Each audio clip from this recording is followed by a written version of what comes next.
Mastermind Tahawwur Rana याला घेऊन एनआयएचं पथक आता भारतामध्ये आलेलं आहे। तहव्वूर राणाला विशेष विमानानं दिल्लीमध्ये आणण्यात आलेलं आहे।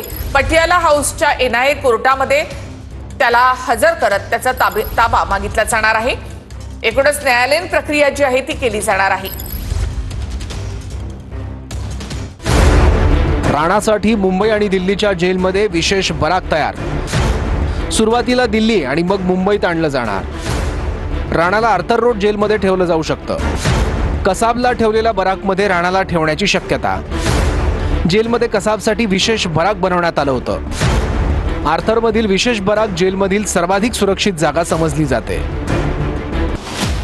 तहव्वूर राणा मुंबईतील 26/11 हल्ल्याचा मास्टरमाइंड। तहव्वूर राणा पाकिस्तानी वंशाचा कॅनेडियन उद्योगपती। FBI अमेरिकन तपास यंत्रणेनं ऑक्टोबर 2009 मध्ये राणा आणि डेव्हिड हेडलीला शिकागो विमानतळावर पकडलं। राणा पाकिस्तानी अमेरिकन दहशतवादी डेव्हिड कोलमन हेडलीशी संबंधित। हेडली आणि राणाकडून भारतामध्ये एक कंपनीची स्थापना। हेडली 2007 ते 2008 दरम्यान 5 वेळा भारतामध्ये आला होता। हेडली आणि राणानं मुंबई हल्ल्यासाठी रेकी केली होती।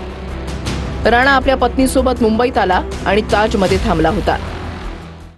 हेडली आणि राणाकडून भारतात एका कंपनीची स्थापना। हेडली 2007 ते 2008 दरम्यान 5 वेळा भारतात आला होता। हेडलीने राणाच्या मदतीनं 5 वेळा व्हिसा मिळवला। हेडली आणि राणानं मुंबई हल्ल्यासाठी रेकी केली होती। राणा आपल्या पत्नीसोबत मुंबईत आला आणि ताजमध्ये थांबला होता। राणावर ISI सोबत कनेक्शन असल्याचाही आरोप।